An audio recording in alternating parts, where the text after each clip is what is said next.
તો જૂનાગઢમાં સોની વેપારીઓ સાથે છેતરપિંડી કરતી ગેંગ સક્રિય થઈ હતી। ચેમ્બર ઓફ કોમર્સ દ્વારા પણ પોલીસમાં રજૂઆત કરવામાં આવી હતી।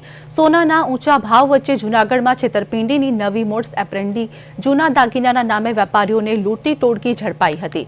ગિરિરાજ જ્વેલર્સ છેતરપિંડીનો ભોગ બન્યા હતા। જૂના દાગીનામાં માત્ર 10 થી 20% સોનું પધરાવી ગેંગ ફરાર થઈ ગઈ હતી। છેતરપિંડી કરતી ગેંગના પર્દાફાશ માટે પોલીસ અધિક્ષકને લેખિત જાણ પણ કરવામાં આવી હતી।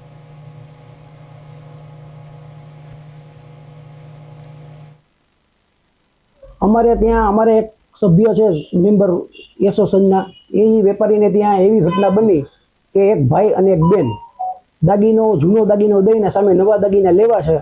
અમારે ઘરે મેરેજ છે એટલે અમારી પાસે અત્યારે પૈસાની સગવડ ન હોય એટલે આ દાગીનો અમારે દઈ દેવો છે ને સામે નવા 2-3 દાગીના લેવા છે।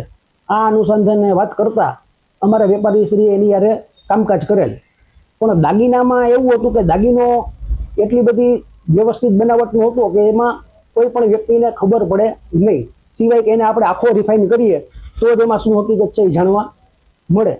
આ અનુસંધાને અમારા વેપારી છેતરાઈ ગયા અને એની અમારી એક રજૂઆત આવી કે ભાઈ આવી રીતે આવી ઘટના બની છે। મારી દુકાન ચોકસી બજાર ચોકસી ગલીમાં ન્યૂ ગિરિરાજ જ્વેલર્સ નામની પેઢી છે। 10/1/26ના રોજ મારી દુકાને 2 અજાણ્યા શખ્સો આવેલા, એક ભાઈ અને એક બેન બપોરના સમયે આવી અને મારી પાસે જૂનો હાર વેચવા આવેલ ને સામે નવો દાગીનો ખરીદવો છે એ બાબતે અમને વિશ્વાસમાં લીધા અને એ બાદ અમે એનું ટેસ્ટિંગ ને ઓલરેડી કરાવતા એ સોનું અમને બરાબર જેવું લાગ્યું। બાદમાં અમે એના દાગીનાની પરફેક્ટ બધું કર્યું તો એ દાગીનામાં માત્ર 10% સોનું નીકળવા ધ્યાન કર્યું, તો એ બાબતે અમે જુનાગઢ ગોલ્ડ એન્ડ સિલ્વર એસોસિએશનને જાણ કરી